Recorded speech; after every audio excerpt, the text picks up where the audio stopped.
Hello, good evening. Thank you all for coming. I am Roy Chandler. I'm chairman of Essex Waterways Limited. We are a volunteer-led, not-for-profit organisation, and we operate the waterway, the Chelmsford Blackwater, for public benefit.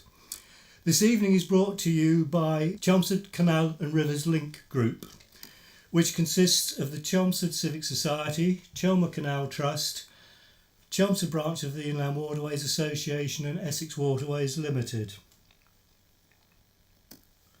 These organisations are all interested in the future of the rivers in Chelmsford, and I will therefore be taking a look at the city's waterways with you. The city has the benefit of two rivers, the Chelmer and the Can, and also the Chelmer and Blackwater navigation, a 14-mile recreational waterway to the coast. That is good because we should make maximum use of it, as water is the key to regeneration, investment, leisure and character. The rivers are at the heart of our city. This is Springfield Lock in the city centre, and our rivers are a natural feature, a wildlife habitat, a visual amenity, a recreational asset and a flood defence system. But do we really know our waterways? The flood defence system, the automatic sluice here outside the Record Office, has the beneficial function of maintaining a retained water level in the city centre. Just like a canal, it has visual benefits, and it can also be used like a canal for recreational purposes. Sections of the city's rivers were culverted as part of the flood defence scheme. This is a trip that was arranged by IWA, the Inland Waterways Association, in the 1990s to inspire councillors to make more use of their rivers. Despite the weather, it worked. That's typical. You arrange for councillors a nice day out on the river and it pours with rain. At this time, the town turned its back on the waterways. Who was to know there was a canal basin a few metres from Wharf Road behind this black shed? Scrapyards and car parks featured on the waterfronts. Commercial navigation into Springfield Basin ceased in 1972, and this was followed by dereliction. This was the listed Springfield Lock and Canal Bridge at that time. In 1992, IWA spearheaded the restoration of Springfield Basin, establishing a series of partnerships with IWA volunteers and rebuilding Springfield Lock. This was part of a partnership, and the NRA, National Rivers Authority at the time, dredged the whole of the canal basin, and the Borough Council allowed use of their land for these operations. And then of course we had the grand opening in 1993 with all the VIPs and the great and the good. And although the basin was reopened, there was still no public access. The council designated a conservation area to try and raise some funding towards the navigation. And the council also produced a planning brief for the area. Confidence was created by that planning brief, and redevelopment commenced around Springfield Basin, and it was opened up to the public for the first time. Further redevelopment is still taking place around this area, and this scene is still changing at the present time. But Springfield Basin is only a small part of Chelmer Waterside. And so a planning strategy and planning briefs were prepared to guide and encourage further development. The planning briefs encouraged the bringing forward of individual ownerships for development instead of waiting for comprehensive redevelopment, and providing those developments knitted together to fit the master plan and the strategy, they could proceed. And in that way they helped act as a catalyst for other developments. One such site was Lockside Marina, where the brief created confidence and value for the redevelopment of the site. And at that time, the site looked like this. This was Springfield Lock, the derelict Springfield Lock, with the Lockside Marina side on the right hand side where the scrapyard is there. And after the opening, this is the changed effect of the development, the opening of the marina basin, and that marina basin was only provided because the planning brief required it. Similarly, in 2002, a development framework was produced for land to the east of the High Street, where major development had been proposed since the early 1980s, but nothing had happened. It included maximum use of the river frontage, which was pretty derelict with no proper public access at the time.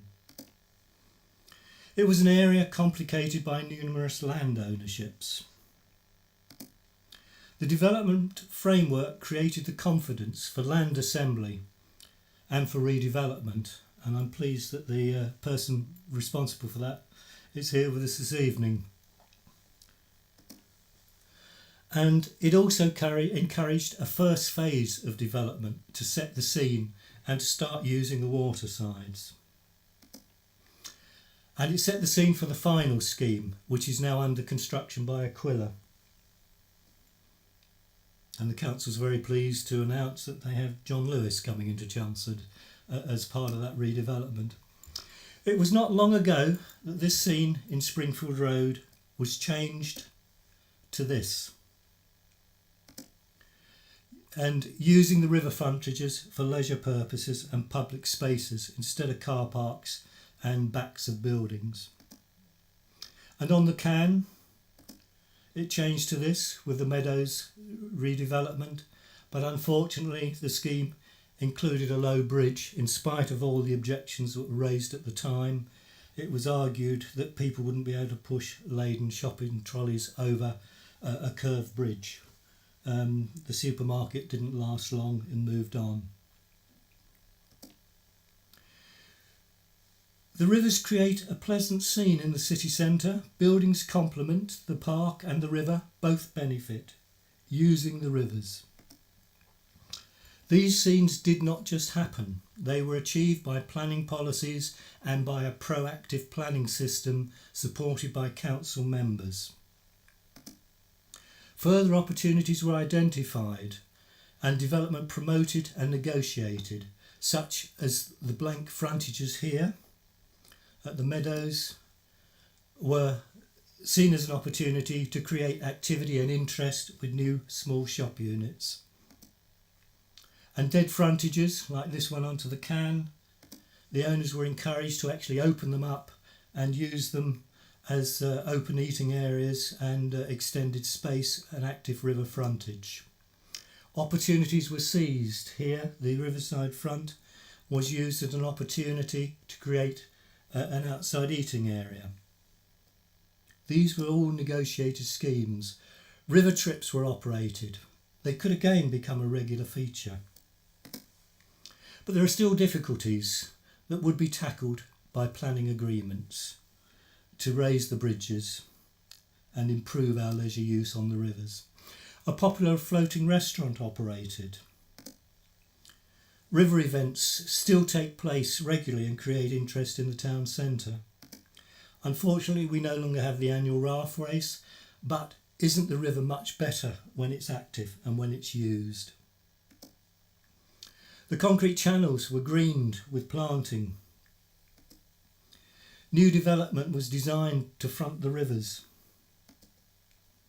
This was Seymour Street, prior to redevelopment, which put in a new riverside walk and development that fronted the rivers and the parks and made the maximum use of the setting. The Habitat Service Yard, I don't know if you remember this, before redevelopment, after with new cafe bars, riverside walk and planters. And looking down in the other direction downstream, the low bridge, which was redundant, was removed, and this changed to this scene. Unfortunately, the planters have since been removed because the council didn't know how to water them. New riverside parks Footpaths and cycleways were created. New links formed onto the riversides with adjoining development. Public spaces created. New bridges and picnic areas. In 2003-2004, Chelmsford Borough Council was awarded Beacon Council status for its urban renaissance work. Also in 2003, it was the national winner of the Borough Waterways Renaissance Award. Quite an achievement, and that was because of the work it had been doing on the rivers in the town centre.